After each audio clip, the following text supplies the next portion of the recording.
On est proche de la finale de la Coupe du Monde au Qatar, la Coupe du Monde 2022. Une édition extraordinaire.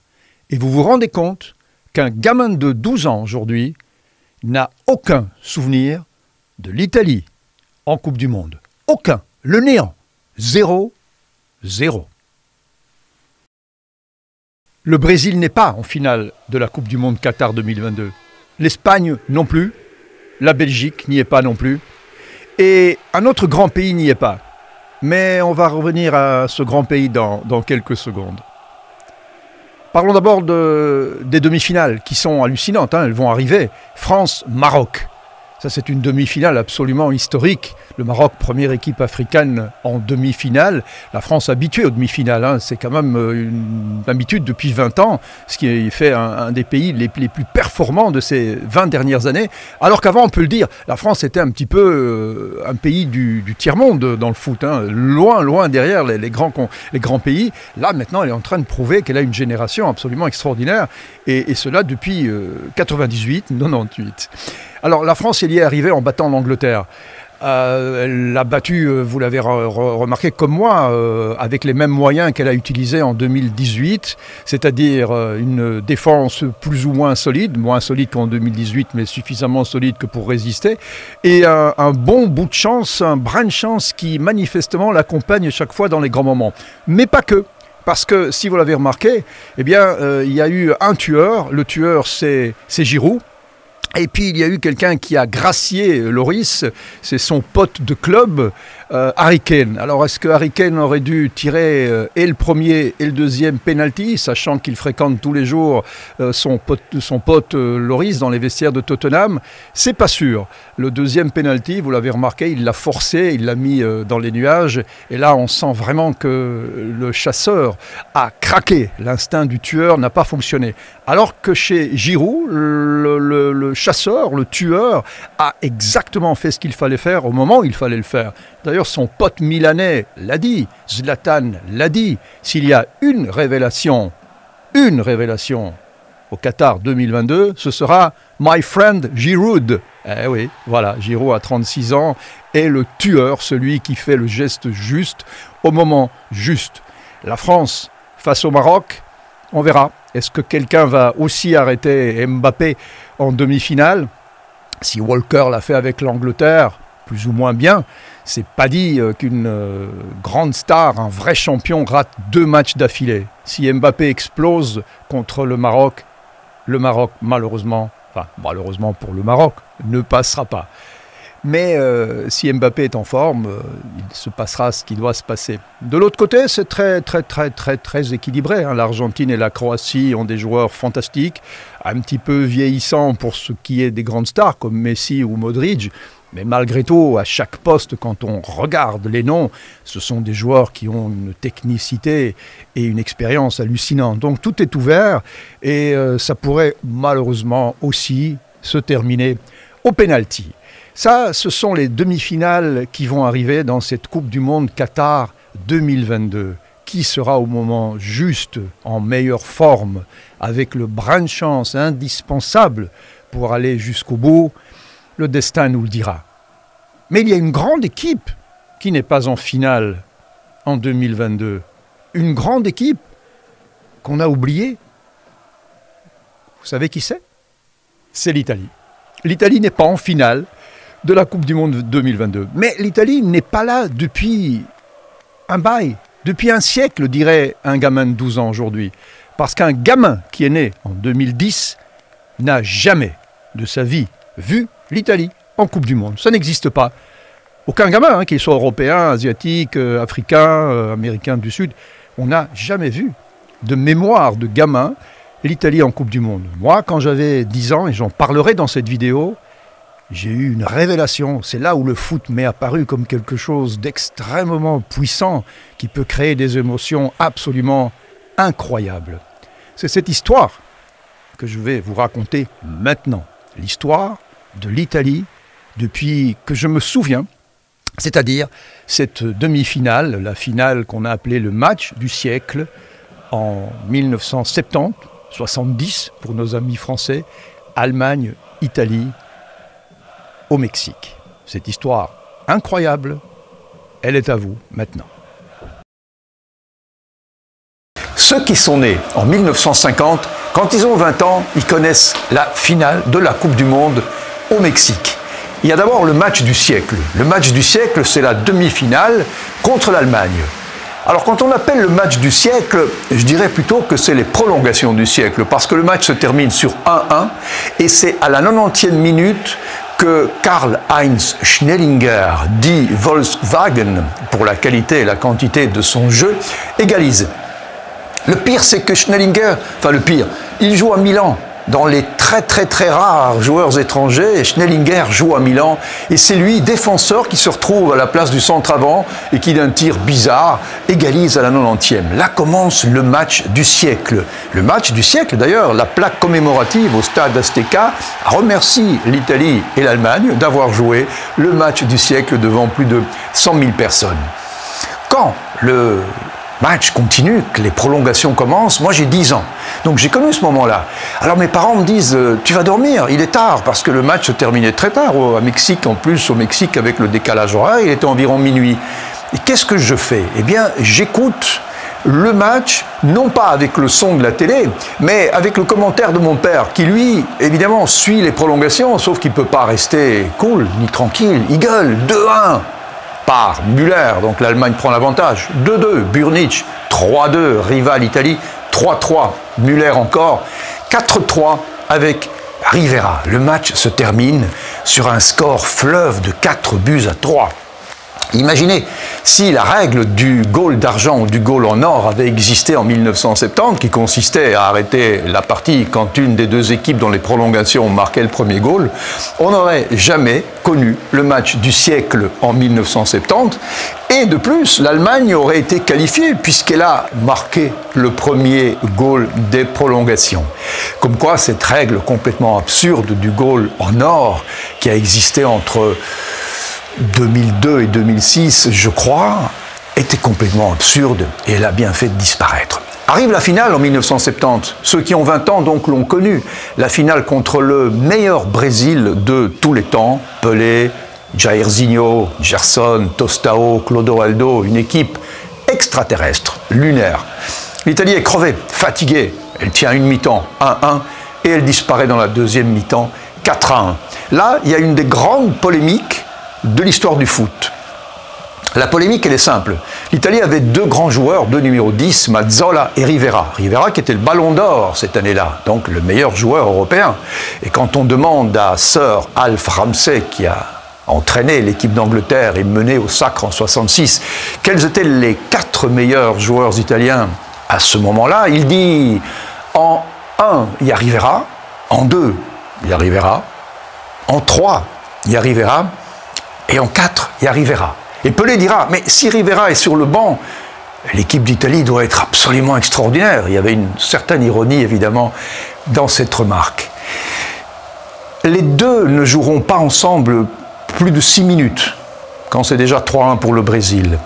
On dira, mais pourquoi alors ne pas avoir additionné les talents? Eh bien parce que selon l'entraîneur de l'époque, et pas que celui-là d'ailleurs, 2 talents ne s'additionnent pas, mais ils s'annulent. Une polémique à laquelle, évidemment, on n'aura jamais de réponse. C'est un petit peu comme si en Belgique, on ne ferait jamais jouer ensemble De Bruyne et Hazard. C'est arrivé? Bon, mais voilà. C'est un petit peu la même discussion. Del Piero, Baggio, Mazzola, Rivera. Ça peut arriver quand 2 joueurs ont le même poste et ont les mêmes caractéristiques. Ceux qui sont nés en 1960, qu'est-ce qu'ils ont connu? Ils ont connu l'Italie de 74 déjà, qui n'a pas été brillante parce que c'est celle de 70 qu'on remet, mais elle a vieilli, elle a moins faim. 78, très belle équipe qui termine quatrième après l'Argentine, après la Hollande, après le Brésil, la petite finale Brésil-Italie 2-1. Malgré tout, quand on a 18 ans et qu'on est né en 60, on connaît quand même la Coupe du Monde 78. Et surtout, on arrive à la Coupe du Monde 82, que l'Italie gagne en Espagne, après un parcours absolument extraordinaire. Le début n'est jamais bon avec les Italiens. Les 3 premiers matchs, c'est 3 matchs nuls. L'Italie, d'ailleurs, décide de ne plus communiquer avec les journalistes, qui sont, comme d'habitude, très cruels, très agressifs.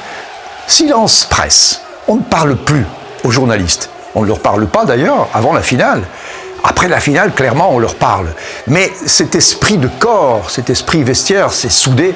Et l'Italie va éliminer progressivement toutes les grandes équipes, que ce soit l'Argentine de Maradona, peut-être un des meilleurs Brésil après celui de 1970. En 82, il y avait notamment Falcao, il y avait Aldair, il y avait des joueurs absolument phénoménaux. Puis il y a l'Allemagne en finale, l'Allemagne qui a vaincu la France en demi-finale dans ce qu'on appellera quelque part la tristesse, la nuit de Séville de nos amis français qui ont été battus au penalty après avoir mené 3-1 dans les prolongations et après avoir assisté à l'attentat de Schumacher sur Battiston, qui a failli d'ailleurs rester sur le terrain et disparaître de cette planète suite à la sortie de Schumacher, qui ne sera ni exclu et le penalty ne sera pas donné. C'est vrai que c'est un grand scandale qui encore aujourd'hui a clairement marqué l'esprit des Français, des supporters français. Ceux qui sont nés en 1970 ont connu donc pas mal de belles choses. Ceux qui vont naître en 80 et qui auront l'âge de se souvenir des grands moments de l'Italie, donc quand ils ont 10 ans, 12 ans, 14 ans, 18 ans, ceux qui ont connu la Coupe du Monde de 90 en Italie, ont connu évidemment ce qu'on appelait les nuits magiques italiennes, puisque la Coupe du Monde était organisée en Italie. À ce moment-là, l'Italie était certainement le pays le plus fort, mais comme d'habitude, le pays le plus fort est évidemment le pays qui va rater sa Coupe du Monde, et l'Italie sortira en 1990 en demi-finale face à l'Argentine de Maradona. Gravissime erreur d'organisation, puisqu'on permettra à ce match d'être joué à Naples, là où Maradona joue toute l'année. Et Maradona dira aux supporters italiens, vous m'aimez, vous me supportez ce jour-là, et vous faites l'impasse sur votre pays. Ça, c'était aussi une erreur à ne jamais faire. L'Italie va perdre ce match au penalty. L'Italie va siffler, haïr Maradona, et tout le monde se souviendra en finale contre l'Allemagne de ce mythique Ico di puta de Maradona, avec des milliers de sifflets et un public qui le hue et qui lui fait sentir toute sa haine, et Maradona souffre à ce moment-là. Ça se voit. La finale sera gagnée par l'Allemagne, et ensuite arrivera la finale des États-Unis en 94. La Coupe du Monde aux États-Unis, c'est d'abord une chaleur torride dans pas mal de stades, on crève, c'est vraiment du 30 degrés, 35, 36 degrés, les joueurs souffrent énormément, la qualité du jeu s'en ressent. L'Italie aux États-Unis, c'est comme d'habitude, un début catastrophique, passe vraiment par la petite porte pour arriver en huitième de finale. Tout le monde se souvient des huitièmes de finale contre le Nigeria. Il reste une minute. Le Nigeria est en train de gagner 1-0. L'Italie est en train de sortir par la petite porte.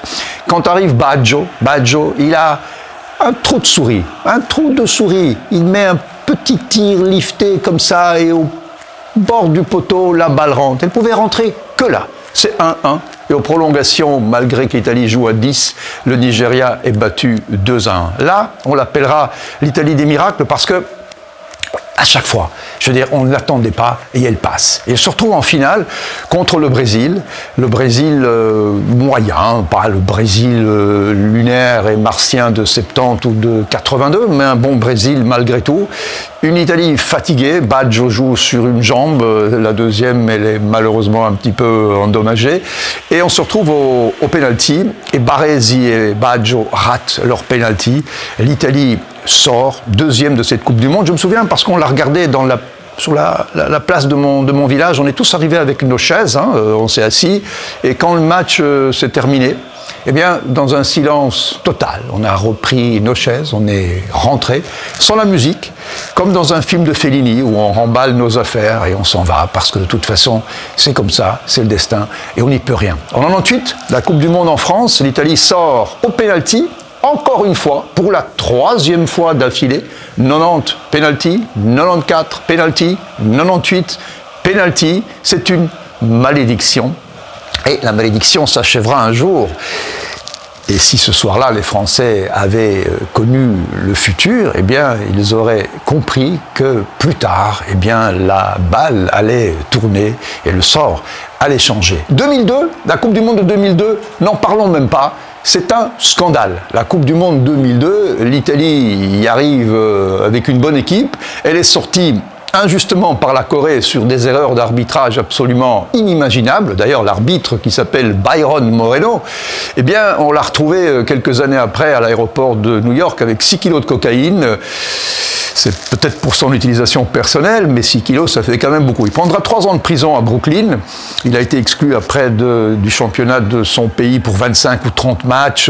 Un arbitre bizarre. Tout le monde se souvient aussi que l'Espagne a été volée par la Corée, à qui on avait peut-être promis d'arriver le plus loin possible. Et tout le monde se souvient aussi de la Belgique, injustement éliminée sur un goal injustement annulé que Wilmots avait inscrit ce jour-là. Probablement, le Brésil aurait perdu son match contre la Belgique et donc le Brésil n'aurait pas gagné la Coupe du Monde en 2002. Coupe du Monde qu'on pourrait éliminer. 2006, l'Allemagne, c'est vraiment le pays qui, historiquement, est le pays antagoniste à l'Italie. D'ailleurs, l'Italie, c'est une malédiction. Ils s'en sortent jamais, ou très très rarement. C'est la bête noire, l'Italie, pour l'Allemagne. L'Italie, à la Coupe du Monde en 2006, évidemment, comme d'habitude, elle commence très mal. C'est une habitude, et elle garde cette habitude. Elle passe par la petite porte, et d'ailleurs, la presse allemande va être très dure avec l'Italie, la traitant même d'un pays indigne d'être dans le football moderne. Et cela, elle le dit après le match contre l'Australie, que l'Italie gagne au pénalty.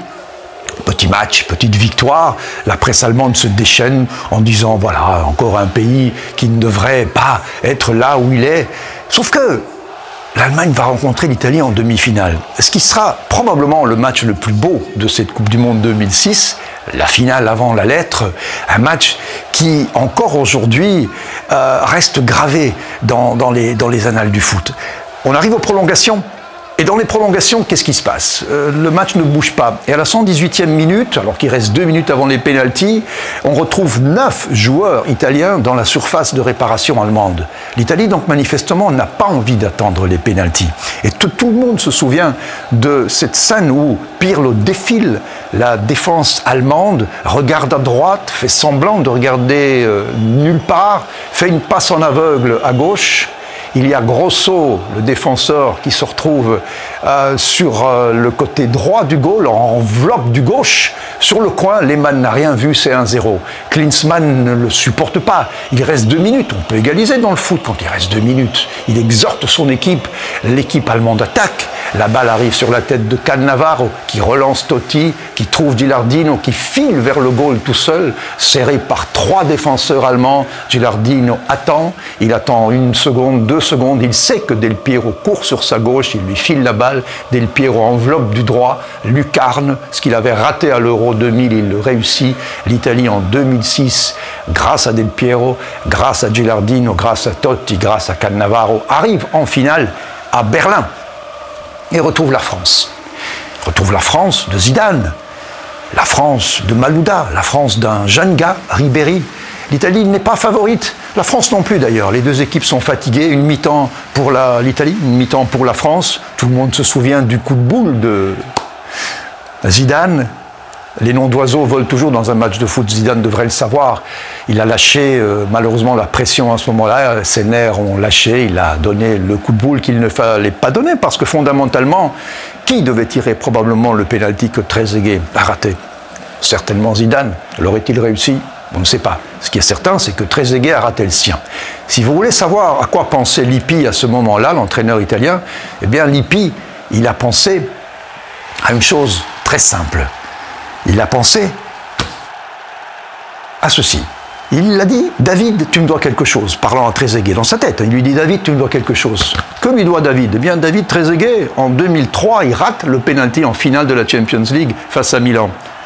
Trezeguet joue dans la Juve, Lippi est son entraîneur. Trezeguet rate. Lippi se dit, tu dois me rembourser ce pénalty raté.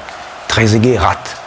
Fracasse la barre transversale, la balle tombe devant le goal, elle ne rentre pas. Et Grosso enfile le dernier penalty, l'Italie est championne du monde. À quoi pense Lippi à ce moment-là, quand on lui dira quelle est votre première pensée? Il dira, j'ai pensé à sauver mes lunettes. Parce qu'en 96, quand la Juve gagne la Champions League face à l'Ajax au penalty à Rome, eh bien Lippi ne fait pas attention, il monte sur le terrain, il perd ses lunettes, il perd perd ses lunettes, on lui écrase ses lunettes, il ne voit plus rien. Donc quand il gagne la Coupe du Monde en 2006, premier réflexe, regardez, vous allez le voir, il prend ses lunettes, il les sauve, il les met dans sa poche, et il monte rejoindre ses joueurs et exulter avec eux. Ce sont les dernières images de joie qu'un Italien a connues dans le foot. Eh bien ça, c'est la dernière fois qu'on a pu vivre quelque chose de beau, de grand, d'important en Coupe du Monde quand on est italien. Quand on est né en 1990, on s'en souvient. Ceux qui sont nés en 2000, ils sont trop petits à 6 ans, peuvent rien connaître. Ceux qui sont nés en 2000, ils ont connu 2010, élimination au premier tour, pas gagné un seul match, battu par la Slovaquie. 2014, élimination au premier tour, on se souvient de Suarez qui mord Chiellini, c'est tout. Après, 2018, on n'y va pas. 2022, on n'y va pas. Les gamins qui ont 20 ans aujourd'hui, quand on leur dit que l'Italie est un grand pays du foot, peut-être, mais c'est théorique. Mais il n'y a pas que les Italiens. Tous les gamins, les petits Américains du Sud, les Africains, les Asiatiques, l'Italie, la Coupe du Monde, ils l'ont jamais vu. L'Italie en Coupe du Monde, ça n'existe pas. L'Euro, ils ne connaissent pas. La Coupe du Monde, l'Italie, aux abonnés absents. C'est la seule génération depuis que le monde est monde qui n'a connu que des déboires. Tout ce que je vous ai raconté, je l'ai vécu. Si je demande à un gamin de 20 ans de me raconter ce que c'est la Coupe du Monde pour lui, eh bien voilà, il va vous dire des malheurs, rien que des malheurs. Alors 2026, qui sait? Peut-être que ceux qui sont nés en 2010 connaîtront la joie d'une histoire que je viens de vous raconter, parce que tout ce que je vous ai raconté, j'ai eu la chance de le vivre, de le connaître, et je ne souhaite qu'une chose, c'est que les générations qui vont venir auront, comme moi, la possibilité de vous raconter de belles histoires.